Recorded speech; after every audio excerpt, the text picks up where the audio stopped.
Hello दोस्तों, नमस्ते। मेरा नाम कविता है। मैं आप सभी को एक अवसानवाई गीत सुनाने जा रही हूँ। अगर मेरे गीत अच्छे लगे वीडियो को लाइक करें, शेयर करें और कमेंट करें। बीफई के दिनवा में कौन गुन हो माई गईलू लो भाई। बीफई के दिनवा में कौन गुन हो मैया गईलू लो भाई। गईलू लो भाई मैया गईलू लो भाई। बीफई के दिनवा में कौन गुना हो मैया गईलू लो भाई। सुख सोमार माई के मनहु ना भावै। सुख सोमार माई के मनहु ना भावै। बीफई के दिनवा में कौन गुना हो मैया गईलू लो भाई। बीफई के दिनवा में कौन गुना हो मैया गईलू लो भाई। छोटी सी कन्या माई के मनहु ना भावै। छोटी सी कन्या माई के मनहु ना भावै।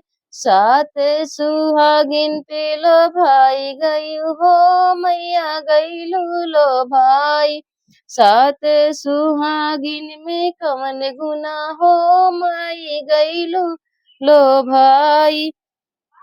बीफई के दिनवा में कवन गुना हो माई गईलू लो भाई।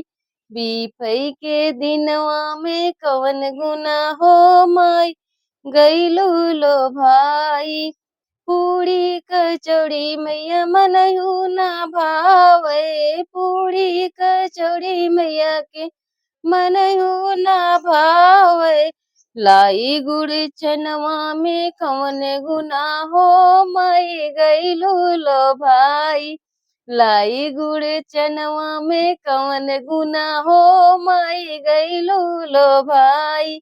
बीफई के दिनवा में कवन गुना हो माई गईलू लो भाई।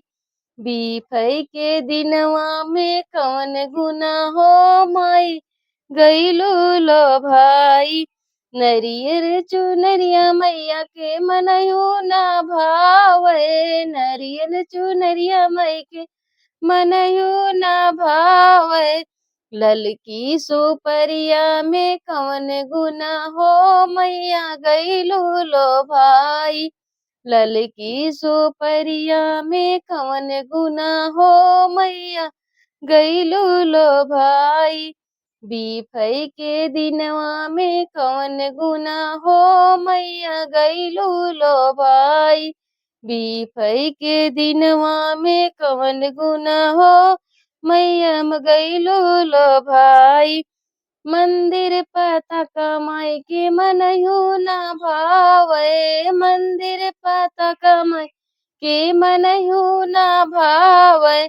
अंगना के बेदिया में कवन गुना हो मैया गईलू लो भाई। अंगना के बेदिया में कवन गुना हो मैया गईलू लो भाई। बीफई के दिनवा में कवन गुना हो मैया गईलू लो भाई। बीफई के दिनवा में कवन गुना हो मैया गईलू लो भाई।